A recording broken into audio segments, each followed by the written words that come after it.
సుమన్ గురు education YouTube ఛానల్కి స్వాగతం.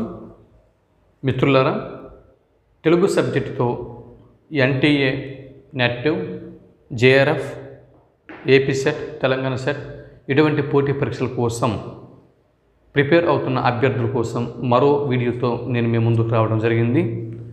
ఈ వీడియోలో శ్రీనాథుని యుగం నుండి మొదలుపెట్టి చాలా ముఖ్యమైనటువంటి ఇంపార్టెంట్ బిట్స్, అంటే ఏపీ సెట్లో కానీ, తెలంగాణ సెట్లో కానీ, యూజీసీ నెట్లో కానీ మ్యాక్సిమం రావటానికి అవకాశం ఉన్నటువంటి ముఖ్యమైన ప్రశ్నల్ని ఇక్కడ నేను అందిస్తున్నాను. ఇది మీకు క్విక్ రివిజన్ కోసం, అంటే స్పీడ్ రివిజన్ కోసం ఈ వీడియో మీకు ఉపయోగపడుతుంది.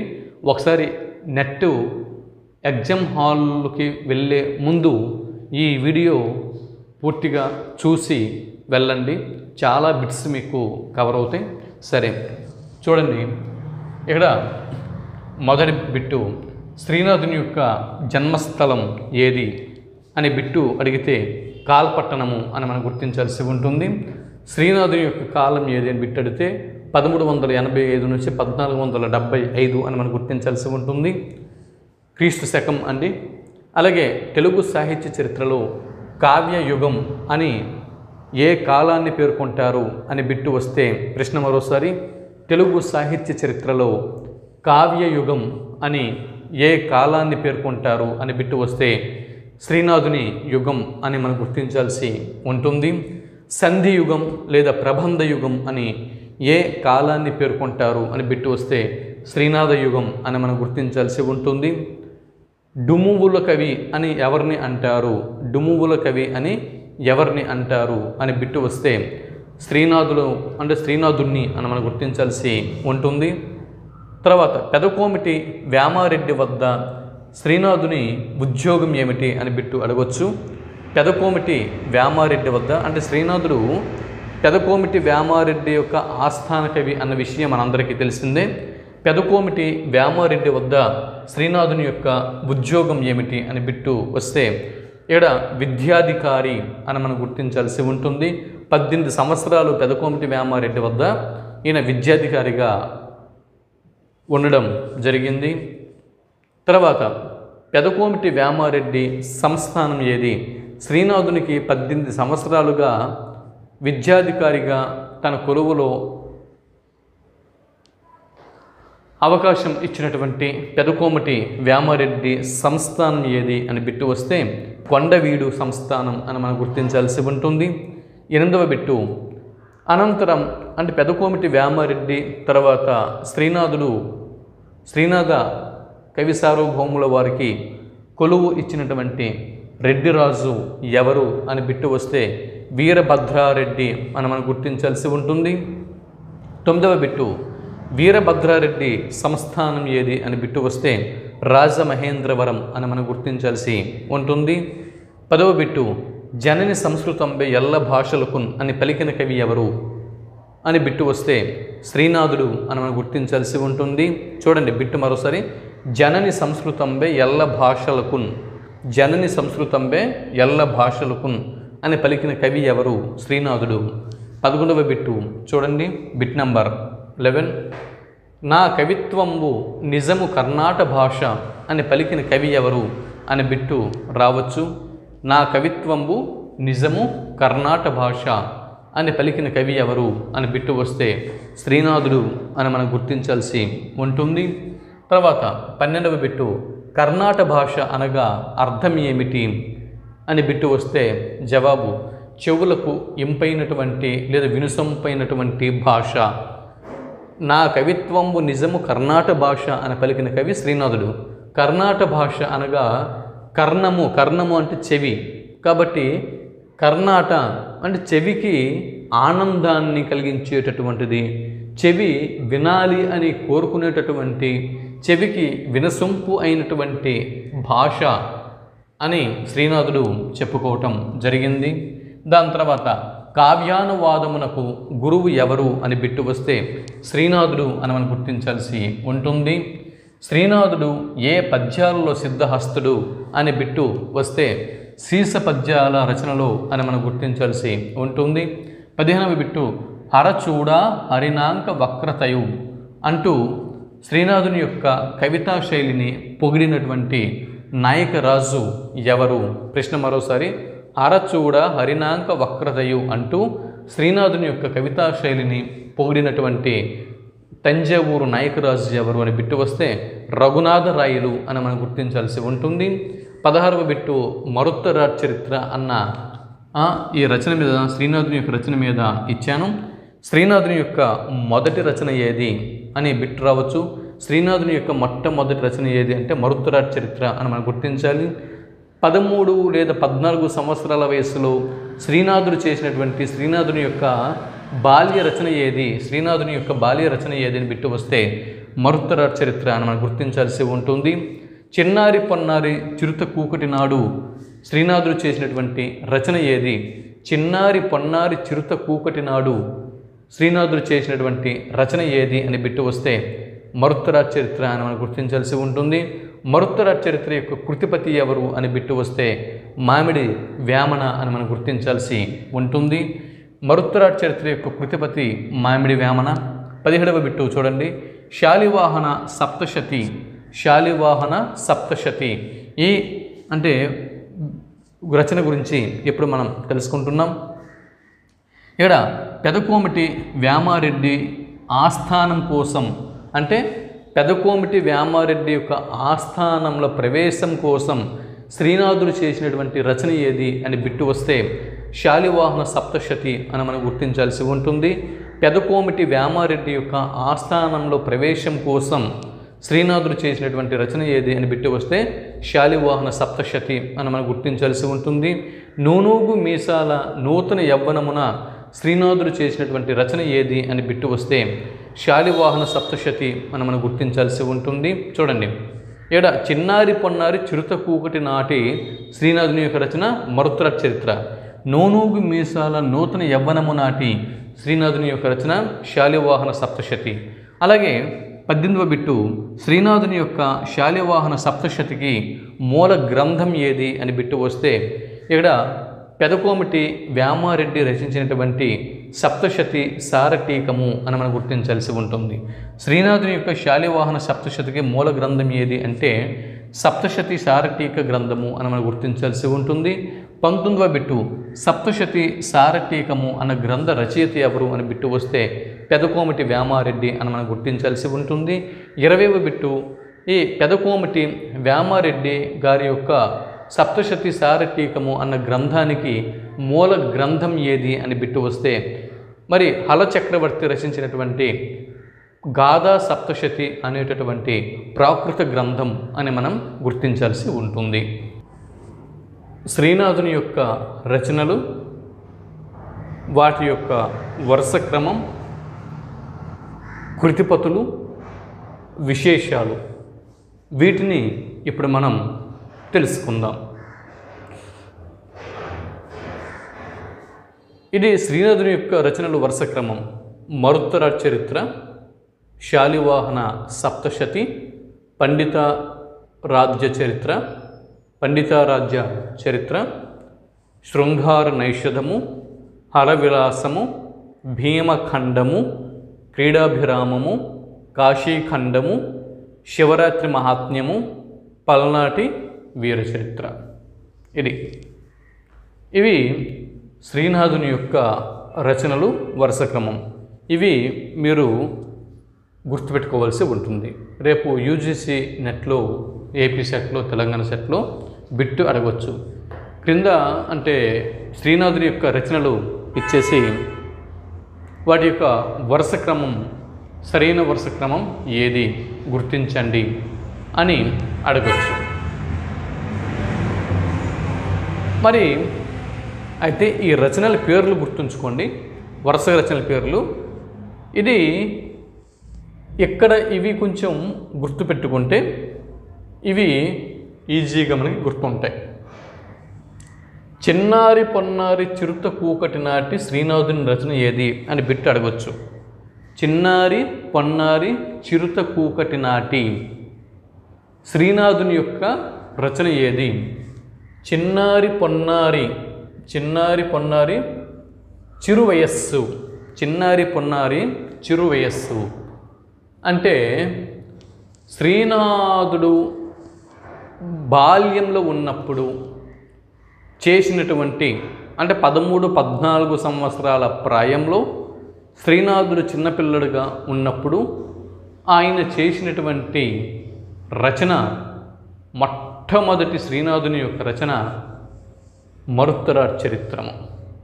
మరుత్తరాట్ చరిత్రము శ్రీనాథుని యొక్క మొట్టమొదటి రచన ఏది అని బిట్టు వస్తే మరుత్తరాట్ చరిత్రము. చిన్నారి పొన్నారి చిరుత కూకటి నాటి శ్రీనాథుని యొక్క రచన 13-14 సంవత్సరాలు కదండి. 13-14 సంవత్సరాలు అంటే అప్పుడే టీనేజ్లోకి ప్రవేశించినటువంటి వయస్సు. టీనేజ్లోకి అంటే 13-14 అంటే టీనేజ్లోకి ప్రవేశించినప్పుడు ఆయన చేసినటువంటి రచన. టీనేజ్లోకి ప్రవేశించినప్పుడు ఇది చేశారు. తర్వాత టీనేజ్లోకి ప్రవేశించిన తర్వాత టీనేజ్లోకి ప్రవేశించినటువంటి కుర్రోళ్ళకి అప్పుడప్పుడే నూనూగు మీసాలు వస్తూ ఉంటాయి. అంటే అప్పుడే చిన్న చిన్న మీసాలు అనేవి మొలకెత్తుతూ ఉంటాయి. నున్నగా నూనూగు మీసాలు అనేవి వస్తాయి కదండి. కాబట్టి అటువంటి నూనూగు మీసాల నూతన యవ్వనముల, టీనేజ్ అంటే నూతన యవ్వనం, అవునా? ఈ నూతన యవ్వనమున అంటే వయస్సు ఉరకలు వేసేటటువంటి కొత్త యవ్వనము, నూతన యవ్వనము. ఈ నూనూగు మీసాల నూతన యవ్వనమున శ్రీనాథుడు చేసినటువంటి రచన శాలివాహన సప్తశతి. తర్వాత నూతన యవ్వనము తర్వాత నిండు జవ్వనము. అంటే నూతన యవ్వనము అంటే అప్పుడే యవ్వనంలోకి, యవ్వన కాలం ఏది 20 సంవత్సరాల నుంచి సాధారణంగా ఈ 60 సంవత్సరాలు, ఈ మధ్యలో ఉండేటటువంటి కాలంని యవ్వన కాలము అని చెప్పి అంటాము, అవునా? మరీ ముఖ్యంగా 20 సంవత్సరాల నుంచి 40 సంవత్సరాల వరకు వయసుని యవ్వనము అని చెప్పి అంటాము. 40 సంవత్సరాల నుంచి 60 సంవత్సరాల వరకు నడిమి కాలము అని చెప్పి అంటాము, అవునా? ఇక్కడ 12-13 సంవత్సరాల నుంచి 20 సంవత్సరాల వరకు ఇది టీనేజీ, కౌమర దశ. 20 సంవత్సరాల నుంచి 40 సంవత్సరాల వరకు యవ్వన దశ. 40 సంవత్సరాల నుంచి 60 సంవత్సరాల వరకు మధ్యస్థ వయస్సు దశ. 60 సంవత్సరాల తర్వాత వృద్ధాప్య దశ. సరే, అయితే ఇప్పుడు ఇక్కడ నిండు జవ్వనమున ఇది నూతన యవ్వనము. అంటే అప్పుడప్పుడు యవ్వనంలోకి ప్రవేశించినప్పుడు శ్రీనాథుడు చేసిన రచన. కానీ ఇది అలా కాదు, మంచి యవ్వనంలో ఉన్నప్పుడు, నూతన యవ్వనం కాదు, మంచి యవ్వనం అంటే 30 సంవత్సరాలు ఈ వయస్సులో మంచి అంటే నిండు యవ్వనమున శ్రీనాథుడు ఉన్నప్పుడు చేసినటువంటి రచన శృంగార నైషధము. శృంగార నైషధము. అయితే నూతన యవ్వనము, నిండు జవ్వనము ఈ రెండింటికి నడిమి కాలంలో, మధ్యకాలంలో శ్రీనాథుడు పండితారాజ్య చరిత్ర అన్నటువంటి రచన చేశాడు. ఇది పద్యకావ్యము. అలాగే ద్విపద కావ్యంలో పాల్కూరికి సోమనాథుడు అంతకుముందే పండితారాజ్య చరిత్రని రాసి ఉన్నాడు. 12వ శతాబ్దంలో పాల్కూరికి సోమనాథుడు ద్విపద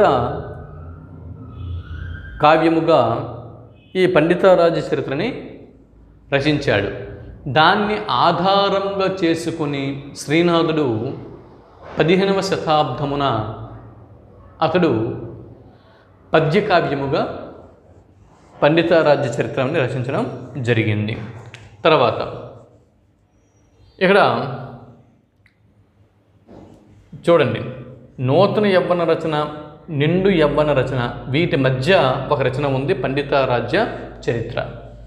అలాగే నిండు యవ్వనము మరియు ప్రౌఢ నిర్భర వయ పరిపాకము, ఈ రెండింటికి మధ్య మరో రచన ఉంది, అదే హరవిలాసము. హరవిలాసము హరవిలాసము దాని తర్వాత హరవిలాసము తర్వాత ప్రౌఢ నిర్భర వయ పరిపాకమున శ్రీనాథుడు చేసినటువంటి రచన. అంటే మంచి మధ్యస్థ వయస్సు 50 సంవత్సరాలు, అంటే 40 సంవత్సరాలు పైబడి 60 సంవత్సరాలు. ఈ మధ్యకాలంలో ప్రౌఢ నిర్భర వయస్సు 50 సంవత్సరాల నుంచి, అంటే 40 సంవత్సరాల నుంచి 60 సంవత్సరాలు, ఈ మధ్యకాలాన్ని ప్రౌఢ నిర్భర వయస్సు అని చెప్పి అంటారు. ప్రౌఢ నిర్భర వయస్సు పరిపాకమున శ్రీనాథుడు చేసినటువంటి రచన భీమఖండము. శ్రీనాథుడు చేసినటువంటి రచన భీమఖండము. మరి ఈ విధంగా నిండు జవ్వనము, తర్వాత ప్రౌఢ నిర్భర వయ పరిపాకము, వీటి మధ్య చేసినటువంటి రచన హరవిలాసము. తర్వాత చూడండి, ప్రౌఢ నిర్భర వయ పరిపాకము తర్వాత ప్రాయమింతకు మిగులుగై వ్రాలకుండా, అంటే శ్రీనాథుడు చనిపోయే ముందు వృద్ధాప్యంలో చేసినటువంటి రచన కాశీఖండము కాగా, ప్రౌఢ నిర్భర వయ పరిపాకమునకు మరియు వృద్ధాప్య దశకు మధ్యలో రచించినటువంటి రచన క్రీడాభిరామము. ఈ క్రీడాభిరామము శ్రీనాథుల వారిది కాదని, వినుకొండ వల్లభరాయుల వారిదని మరో వివాదం ఉంది. సరేలే, ఇది క్రీడాభిరామము. దాని తర్వాత శ్రీనాథుడు చరమ దశలో చేసినటువంటి అతి పేలవవంతమైనటువంటి రచన శివరాత్రి మహాత్మ్యము. శ్రీనాథుడు చరమదశలో చేసినటువంటి అతి పేలవవంతమైనటువంటి రచన. చరమదశ అంటే చిట్ట చివరి లాస్ట్ స్టేజ్లో శివరాత్రి మహాత్మ్యంని శ్రీనాథుడు రచించాడు. అతి పేలవవంతమైనటువంటి రచన. బిట్టు రేపొద్దున మీకు రావచ్చు, శ్రీనాథుని యొక్క రచనల్లో అత్యంత పేలవవంతమైన రచనగా దేన్ని పేర్కొంటారు అని బిట్టు వస్తే శివరాత్రి మహాత్మ్యం అని మనం గుర్తించాల్సి ఉంటుంది. తర్వాత ఇవన్నీ అయితే ఈ విధంగా మరుత్తురాజ్ చరిత్ర, శాలివాహన సప్తశతి, పండితారాజ్య చరిత్ర, శృంగార నైషధము, హరవిలాసము, భీమఖండము, క్రీడాభిరామము, కాశీఖండము, శివరాత్రి మహాత్మ్యము, పల్నాటి వీర చరిత్ర, ఇవి శ్రీనాథుని యొక్క కావ్యాలు. అయితే ఇవన్నీ మనకి గుర్తుండాలంటే ఏం చేస్తారంటే, ముందు ఒక 5 తీసుకోండి, ఒక 5 రచనలు తీసుకోండి. ముందు ఒక 5 రచనలు తీసుకొని వీటి గురించి ముందు చూడండి. ఇవి ముందు బాగా గుర్తుపెట్టుకోండి. ఈ 5 రచనలు ముందు చూడండి. మరుత్తరాజ్ చరిత్ర, శాలివాహన సప్తశతి, పండితారాజ్య చరిత్ర, శృంగార నైషధము, హరవిలాసము. ఇది వీటిని ముందు గుర్తుపెట్టుకోండి. ఈ 5 రచనలకు సంబంధించిన అంశాలు మనం గుర్తుపెట్టుకోవాలి. ఏంటి? మరుత్తరాజ్ చరిత్ర మామిడి వేమనకు అంకితం ఇవ్వడం జరిగింది. ఇది చిన్నారి పొన్నారి చిరుత కూకుటి నాటి శ్రీనాథుని రచన, మొట్టమొదటి రచన, బాల్య రచన. ఇది గుర్తుంటుంది. దీని యొక్క కృతిపతి ఎవరు? మామిడి వేమన. తర్వాత శాలివాహన సప్తశతి, ఇక్కడ కృతిపతి లేరు. శాలివాహన సప్తశతి యొక్క కృతిపతి గురించి మనకి తెలియదు. ఇది నూనూగు మీసాల నూతన యవ్వనమున శ్రీనాథుడు చేసినటువంటి రచన, గుర్తుపెట్టుకోండి. మూడోది మరుత్తరాజ్ చరిత్ర, శాలివాహన సప్తశతి తర్వాత పండితారాజ్య చరిత్రము. ఇది మామిడి ప్రగడయ్యకు శ్రీనాథుడు అంకితం ఇచ్చినటువంటి రచన. దీని యొక్క కృతి భర్త చూడండి, కృతిపతి అన్న, కృతి భర్త అన్న అంకితం తీసుకున్నవారు అని అర్థం. అయితే పండితారాజ్య చరిత్రము ఈ గ్రంథం యొక్క కృతి భర్త లేదా కృతిపతి మామిడి ప్రగడయ్య. దీనిని అంతకుముందే 12వ శతాబ్దంలో పాల్కూరికి స్వామన ద్విపద కావ్యంగా రచించి ఉన్నాడు. ఈ విషయం మీరు గుర్తుపెట్టుకుంటారు. తర్వాత శృంగార నైషధము కృతిపతి మామిడి సింగన. శ్రీనాథుడు నిండు జవ్వనము చేసినటువంటి రచన. హరవిలాసము అవచి తిప్పయ్య శెట్టి కృతిపతి. ఇది స్నేహితులకు అంకితం ఇవ్వబడ్డ మొట్టమొదటి గ్రంథం. గుర్తుంచుకోండి. బిట్ రావచ్చు, ఇక్కడ బిట్ అనేది రావచ్చు, ఇక్కడ బిట్ అనేది రావచ్చు. స్నేహితులకు అంకితం ఇవ్వబడినటువంటి మొట్టమొదటి తెలుగు గ్రంథం ఏది? తెలుగు సాహిత్య చరిత్రలోనే స్నేహితులకు అంకితం ఇవ్వబడ్డ మొట్టమొదటి గ్రంథం ఏది అని బిట్టు వస్తే హరవిలాసము, శ్రీనాథుడు రచించినటువంటి హరవిలాసము అని గుర్తుంచుకోవాలి. లేదా స్నేహితులకు ఒక గ్రంథాన్ని అంకితం ఇవ్వటం అనే ప్రక్రియకు శ్రీకారం చుట్టిన ప్రముఖ తెలుగు కవి ఎవరు అని బిట్టు వస్తే శ్రీనాథుడు హరవిలాసము అనేటటువంటి కావ్యం ద్వారా అని మనం గుర్తుంచుకోవాల్సి ఉంటుంది. దాని తర్వాత దీని యొక్క కృతిపతి అవచి తిప్పయ్య శెట్టి అది. దాని తర్వాత ఇలా 5 రచనలు.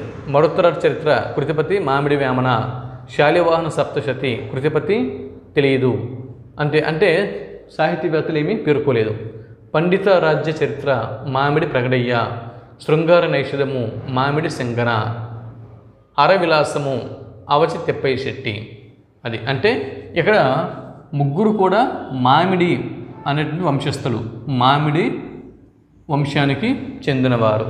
అది మామిడి వేమన, మామిడి ప్రగడయ్య, మామిడి సింగన. మొదటి 3 గ్రంథాలు అంటే మరుత్తర చరిత్ర, పండితారాజ్య చరిత్ర, శృంగార నైషధం, ఈ 3 కూడా మామిడి వేమన, మామిడి ప్రగడయ్య, మామిడి సింగనికి అంకితం ఇవ్వడం జరిగింది. హరవిలాసము అనేది తన స్నేహితుడైనటువంటి అవచి తిప్పయ్య శెట్టికి అంకితం ఇచ్చారు. సరే, తర్వాత ఇప్పుడు ఈ 5 గ్రంథాల గురించి ఇప్పుడు మనం చూద్దాం. ఈ 5 గ్రంథాల గురించి మనం ఇప్పుడు చూద్దాం. ఈ 5 గ్రంథాలు ఇప్పుడు ఏంటి? భీమఖండము, బెండపూడి. ఇక్కడ చాలా సింపుల్ అండి. ఇక్కడ చూడండి,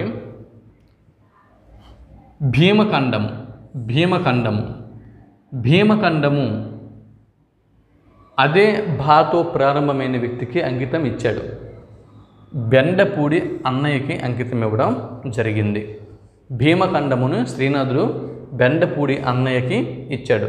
బెండపూడి అన్నయ్య లేదా బెండపూడి అన్నయ్య మార్చునికి అంకితం ఇచ్చాడు. క్రీడాభిరామము ఇది వినుకొండ వల్లభరాయుడు రచన అని, శ్రీనాథుని రచన అని, దీనిలో వివాదాస్పదం అనేది ఉంది, కృతిపతి అనేది లేదు.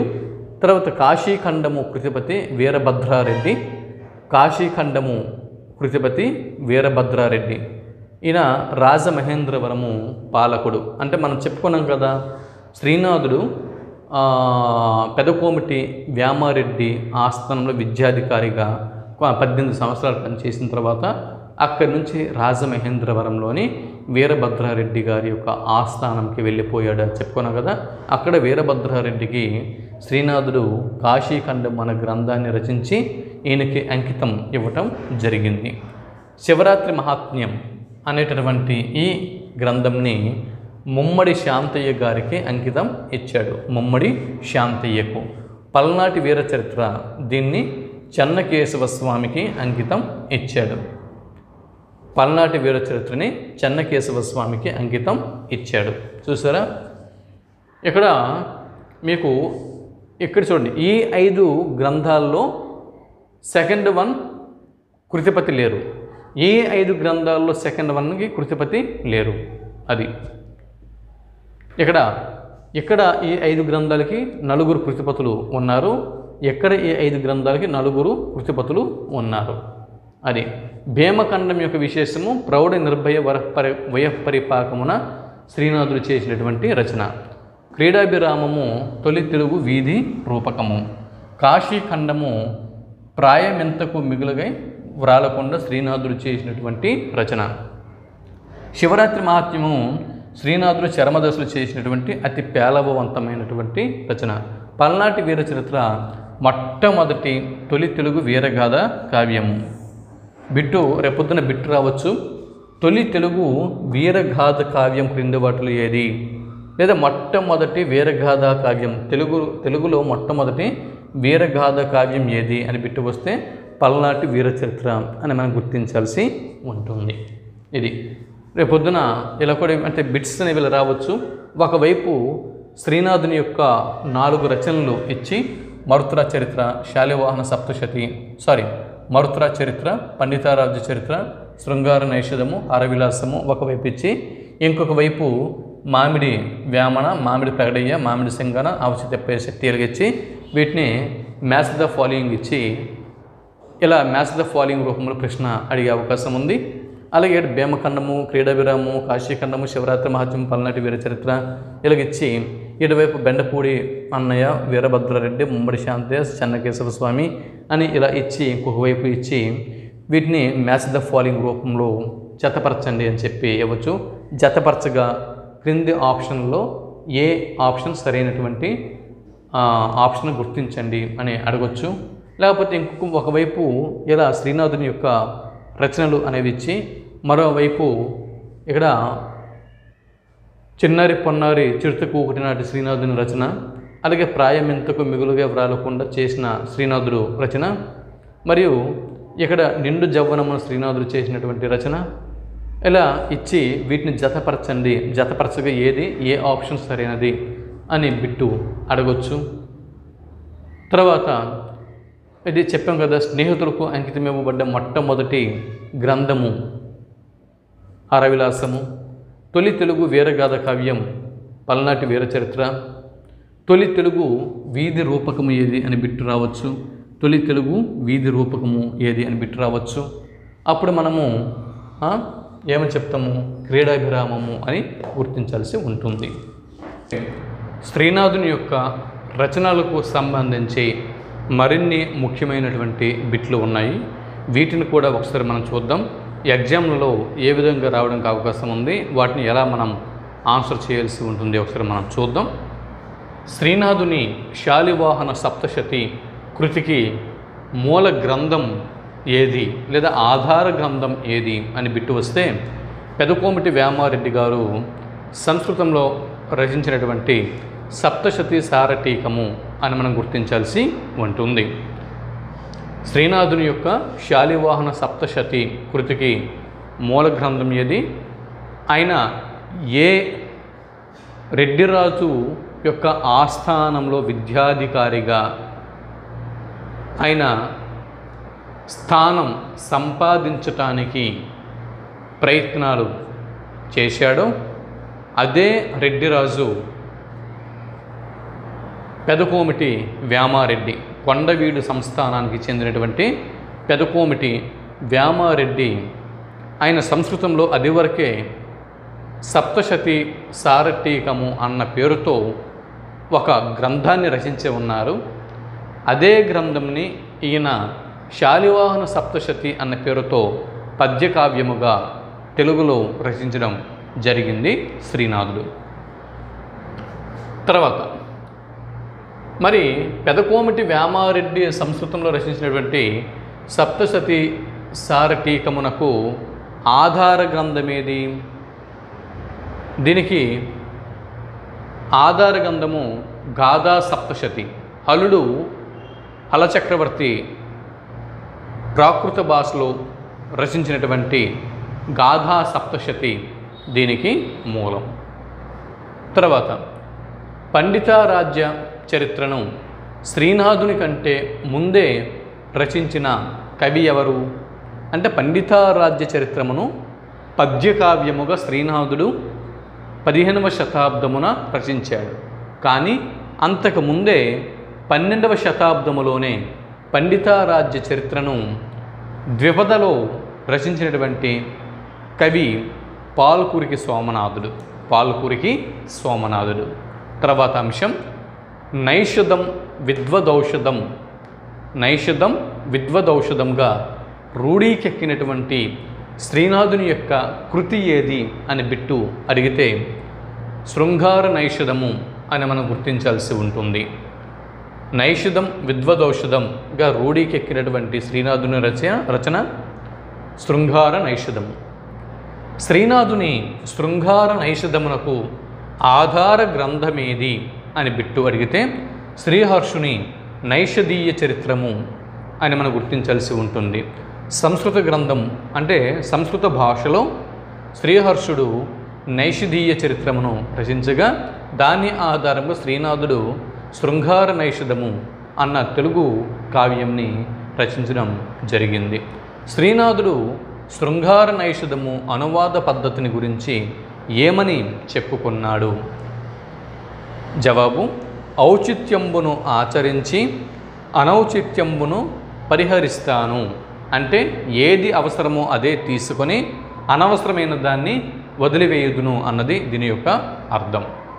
తర్వాత ఇక్కడ శృంగార నైషధములోని పాత్రలు ఏవి? ఇవి చాలా ఇంపార్టెంట్ అండి. కొన్ని సందర్భాల్లో వివిధ గ్రంథాలలోని పాత్రల మీద కూడా బిట్లు అనేవి వస్తూ ఉంటాయి, చూసుకోండి. శృంగార నైషధములోని పాత్రలు నలమహారాజు మరియు దమయంతి. నల దమయంతుల మధ్య దౌత్యమును నడిపినటువంటి దూత ఎవరు అని బిట్టు వస్తే హంస.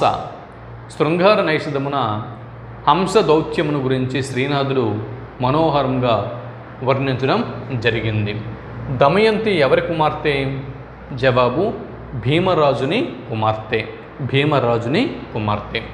శివుని యొక్క లీలలను విలాసాలను తెలిపే శ్రీనాథుని యొక్క కృతి ఏది అని బిట్టు వస్తే హరవిలాసము అని మనం గుర్తించాల్సి ఉంటుంది. శ్రీనాథుని ఈశ్వరార్చన కళాశీలతకు ప్రత్యక్ష నిదర్శనంగా నిలిచినటువంటి కృతి ఏది అని బిట్టు వస్తే హరవిలాసము అని మనం గుర్తించాల్సి ఉంటుంది. శ్రీనాథుడు శైవ ప్రబంధముగా చెప్పుకున్న అతడి కృతి ఏది అని బిట్టు వస్తే హరవిలాసము అని మనం గుర్తించాల్సి ఉంటుంది. శ్రీనాథుడు శైవ ప్రబంధముగా చెప్పుకున్న అతడి కృతి ఏది అంటే హరవిలాసము అని మనం గుర్తించాలి. శ్రీనాథుని ఈశ్వరార్చన కళాశీలత, శ్రీనాథుని యొక్క ఈశ్వరార్చన కళాశీలతకు ప్రత్యక్ష నిదర్శనం హరవిలాసము అనేటటువంటి కావ్యం. క్షేత్ర మహాత్మ్యమును తెలిపేటటువంటి శివభక్తిని ప్రబోధించేటటువంటి శ్రీనాథుని యొక్క రసరమ్య కావ్యము ఏది? జవాబు భీమేశ్వర పురాణము మరియు భీమఖండము అని మనం గుర్తించాల్సి ఉంటుంది.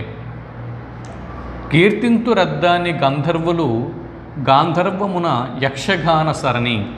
కీర్తింతు రద్దాని గంధర్వులు గాంధర్వమున యక్షగాన సరణి అంటూ యక్షగానమును గురించి శ్రీనాథుడు ఏ గ్రంథమున ప్రస్తావించాడు అని బిట్టు వస్తే భీమఖండమున అని మనం గుర్తించాల్సి ఉంటుంది. ద్రాక్షారామం భీమేశ్వరుని యొక్క లీలలను వర్ణించే శ్రీనాథుని యొక్క 6 ఆశ్వాసముల ప్రబంధ కావ్యం ఏది అని బిట్టు వస్తే భీమేశ్వర పురాణము అని మనం గుర్తించాల్సి ఉంటుంది. చూడండి, తొలి తెలుగు సాంఘిక కావ్యము మరియు తొలి తెలుగు వీధి రూపకము అంటే బిట్టు ఎలా వచ్చినా కూడా మనం ఆన్సర్ చేయాల్సింది క్రీడాభిరామము అని. బిట్టు చూడండి, తొలి తెలుగు సాంఘిక కావ్యం ఏది అన్న క్రీడాభిరామం వస్తుంది. తొలి తెలుగు వీధి రూపకము ఏది అని అడిగిన క్రీడాభిరామము వస్తుంది. తెలుగులో లక్షణయుక్తమైన మొట్టమొదటి రూపకం ఏది అని అడిగిన, అంటే ప్రశ్న 3 విధాలుగా పై 3 విధాలుగా ఎలా అడిగినా కూడా జవాబు క్రీడాభిరామము అని మనం గుర్తించాల్సి ఉంటుంది. తర్వాత క్రీడాభిరామమునకు మూల గ్రంథము ఏది? క్రీడాభిరామమునకు మూల గ్రంథము ఏది అని బిట్టు వస్తే రావిపాటి త్రిపురాంతకుని యొక్క ప్రేమాభిరామము అని మనం గుర్తించాల్సి ఉంటుంది. రావిపాటి త్రిపురాంతకుడు ఆయన రచించినటువంటి ప్రేమాభిరామము అనే గ్రంథము, దీని ఆధారంగా క్రీడాభిరామమును రచించడం జరిగింది. కాగా క్రీడాభిరామము కృతి విషయంలో 2 కవుల మధ్య అంటే భేదాభిప్రాయాలు ఉన్నాయి. క్రీడాభిరామము అనేటటువంటి ఈ కృతి విషయంలో 2 కవుల మధ్య వివాదం అనేది ఉంది. అయితే ఎవరెవరి మధ్య వివాదం ఉంది అన్నది ప్రశ్న. ఒకటి వినుకొండ వల్లభరాయులు మరియు శ్రీనాథ కవి సార్వభౌములు, ఈ ఇరువురి మధ్య ఈ క్రీడాభిరామము కృతి విషయంలో వివాదం అనేది ఉంది. అయితే ప్రస్తుతం మనం శ్రీనాథ యుగం గురించి, శ్రీనాథుని గురించి మనం మాట్లాడుకుంటున్నాం కాబట్టి మనం ఈ శ్రీనాథుని గురించి అందాక మనం ఇప్పుడు చూద్దాం. అయితే యాకశిల నగర అంటే చూడండి, ఇది ప్రస్తుతం శ్రీనాథుని యొక్క యుగము మరియు అందులోనూ శ్రీనాథ మహాకవి గురించి మనం చెప్పుకుంటున్నాం కాబట్టి కాసేపు క్రీడాభిరామము అనేది శ్రీనాథుని యొక్క రచన అనుకుందాం. క్రీడాభిరామం అనేది కాసేపు శ్రీనాథుని యొక్క రచన అనుకుందాం, కానీ ఇది శ్రీనాథుని రచనని మనం స్పష్టంగా చెప్పలేం.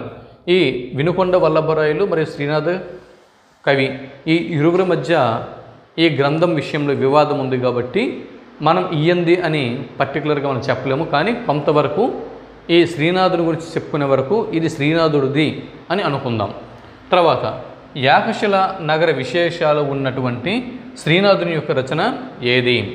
జవాబు క్రీడాభిరామము. ఏకశిలా నగరము, అంటే ఓరుగల్లునే నేటి వరంగల్లునే ఏకశిలా నగరము అని కూడా అంటారు.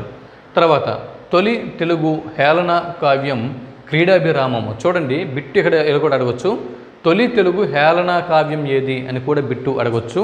అలా కాకుండా తొలి తెలుగు హేళన కావ్యం క్రీడాభిరామము అని పేర్కొన్నది ఎవరు అని కూడా బిట్ అనేది రావచ్చు. ఇక్కడ 2 బిట్లు ఉన్నాయి. తొలి తెలుగు హేళన కావ్యం ఏది అంటే క్రీడాభిరామము అని మనం గుర్తించాలి. తొలి తెలుగు హేళన కావ్యం క్రీడాభిరామము అని పేర్కొన్నది ఎవరు అని బిట్టు వస్తే పెంగళి లక్ష్మీకాంతం గారు అని మనం గుర్తించాల్సి ఉంటుంది.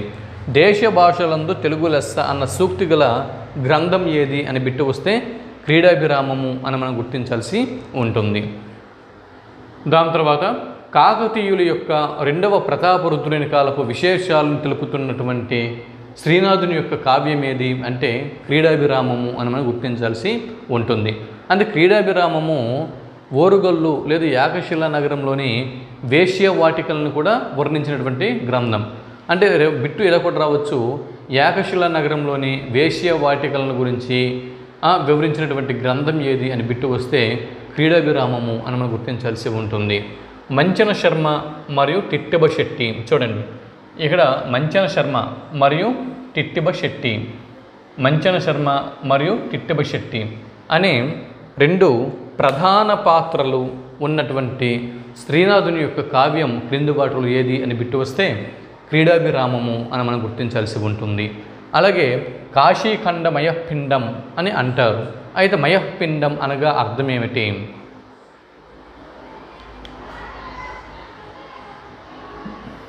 మయఃపిండం అనగా ఉక్కు ముద్ద.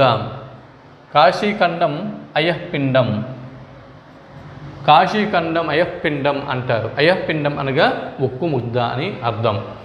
గుణనిధి కథ, గుణనిధి కథ గల శ్రీనాథుని యొక్క కావ్యం ఏది అని బిట్టు వస్తే కాశీఖండము అని మనం గుర్తించాల్సి ఉంటుంది. శ్రీనాథుని కవితా గుణాలను తెలుపుతున్న గ్రంథం ఏది? కాశీఖండము. శ్రీనాథుని యొక్క శివభక్తి తత్పరతకు చిహ్న పతాకంగా నిలిచినటువంటి కావ్యం ఏది? బిట్టు మరోసారి. శ్రీనాథుని శివభక్తి తత్పరతకు చిహ్న పతాకంగా నిలిచిన కావ్యం ఏది? జవాబు కాశీఖండము. అలాగే కాశీఖండమునందలి ప్రధాన ఘట్టాలేవి అని బిట్టు వస్తే వింధ్యాపర్వత విజృంభణము, అగస్త్యుడు కాశీని విడిచిపెట్టడము, అలాగే వ్యాసుడు కాశీని వదిలివేయటము. ఈ 3తో పాటు గుణనిధి కథ. ఇవి ప్రధానంగా ఉన్నటువంటి ఘట్టాలు కాశీఖండమునందు. అది తర్వాత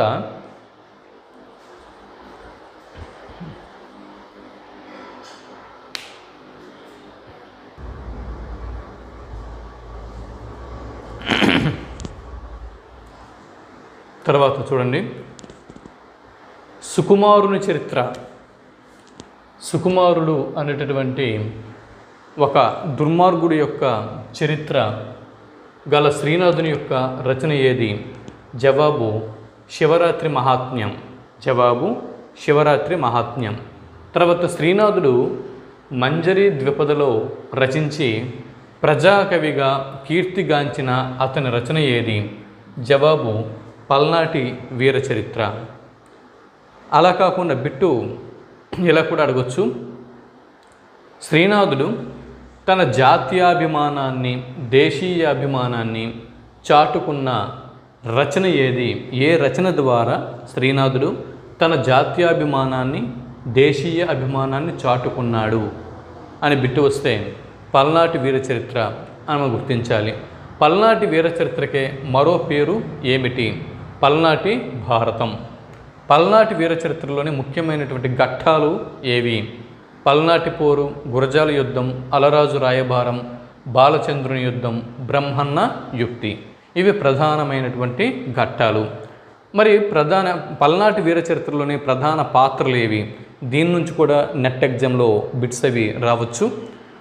అనుగురాజు, 2 చందవోలు రాజు, 3 చందవోలు రాజు యొక్క కుమార్తె మైలమదేవి. అనుగురాజు, చందవోలు రాజు, చందవోలు రాజు యొక్క కుమార్తె మైలమదేవి. అనుగురాజుకి 3 భార్యలు ఉంటారు. అంటే చందవోలు రాజకుమార్తె అయినటువంటి మైలమ దేవిని వివాహం చేసుకుంటాడు మొదట. తర్వాత విద్యాదేవిని వివాహం చేసుకుంటాడు. తర్వాత బూరమాదేవిని వివాహం చేసుకుంటాడు. ఈ విధంగా అనుగురాజుకి 3 భార్యలు ఉన్నారు. అయితే మైలమ దేవికి అంటే అనుగురాజుకు మరియు మైలమ దేవికి ఈ ఇరువురికి అంటే అనుగురాజు యొక్క మొదటి భార్య అయినటువంటి మైలమ దేవికి ఈ ఇరువురికి పుట్టినటువంటి కుమారుడు నలగామరాజు. ఇతడే అనుగురాజు యొక్క పెద్ద కుమారుడు. దాని తర్వాత ఇక్కడ చూడండి, అనుగురాజుకు మరియు రెండవ భార్య అయినటువంటి విద్యాదేవికి కలిగినటువంటి సంతానం పెదమల్ల దేవుడు, పినమల్ల దేవుడు, బలమల్ల దేవుడు. పెదమల్ల, పినమల్ల, బలమల్ల.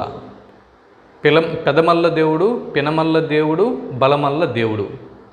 తర్వాత అనుగురాజుకు మరియు తన 3వ భార్య ద్వారా కలిగినటువంటి సంతానం 4 కుమారులు: కామరాజు, నరసింగరాజు, జట్టిరాజు, పెరుమాళ్ళ రాజు. కామరాజు, నరసింగరాజు, జట్టిరాజు, పెరుమాళ్ళ రాజు. అయితే అనుగురాజు యొక్క మంత్రి వెలమ దొడ్డనాయుడు. అనుగురాజు యొక్క మంత్రి వెలమ దొడ్డనాయుడు. తర్వాత వెలమ దొడ్డనాయుడిని కుమారుడు ఎవరు? వెలమ దొడ్డనాయుని కుమారుడు బ్రహ్మనాయుడు. ఈయన్నే పలనాటి బ్రహ్మనాయుడు అని చెప్పి అంటారు. ఈయన్నే పలనాటి కృష్ణుడు అని కూడా అంటారు. పలనాటి కృష్ణుడు అని ఎవరిని అంటారంటే పలనాటి బ్రహ్మనాయుడిని. బ్రహ్మనాయుడు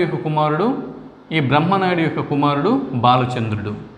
ఇక్కడ నాయకురాలు నాగమ్మ. అయితే నాగమ్మకి మరియు బ్రహ్మనాయుడికి మధ్య పెద్ద వైరం అనేది ఉండేది. ఈ నాగమ్మ గొప్ప రాజతంత్రజ్ఞురాలు. బ్రహ్మనాయుడు యొక్క సవతి తమ్ముడు మలిదేవరాజు. ఇవి ప్రధానమైనటువంటి పాత్రలు. కళ్ళు ప్రతిష్ఠ గల కావ్యము పల్నాటి వీరచరిత్ర. కళ్ళు ప్రతిష్ఠ గల శ్రీనాథుని యొక్క కావ్యము పల్నాటి వీరచరిత్ర. చాటు పద్యాలకు పెట్టింది పేరు శ్రీనాథుడిని కనకాభిషేకం చేసినటువంటి రాజు ప్రౌఢదేవరాయలు.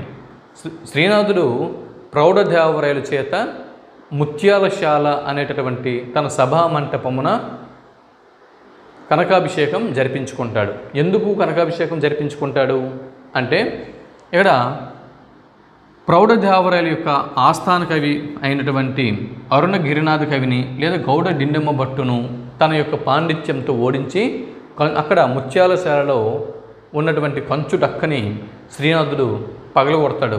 కాబట్టి ఇక్కడ శ్రీనాథుడికి తన యొక్క ముత్యాలశాలలో కనకాభిషేకం చేసి కవి సార్వభౌమ అనేటటువంటి బిరుదును ప్రదానం చేస్తాడు ప్రౌఢదేవరాయలు. ఇవన్నీ శ్రీనాథుడికి సంబంధించినటువంటి అంశాలు. అయితే శ్రీనాథ యుగానికి సంబంధించి ఇంకా చాలా విశేషాలు అనేవి ఉన్నాయి. వీడియో యొక్క లెంగ్త్ అనేది సరిపోకపోవడం వల్ల ఎక్కడికి ఆపుతున్నాను. మరి శ్రీనాథ యుగానికి సంబంధించి మరిన్ని విశేషాలని తర్వాతి వీడియోలో మనం తెలుసుకుందాం. అంతవరకు సెలవు. నమస్తే.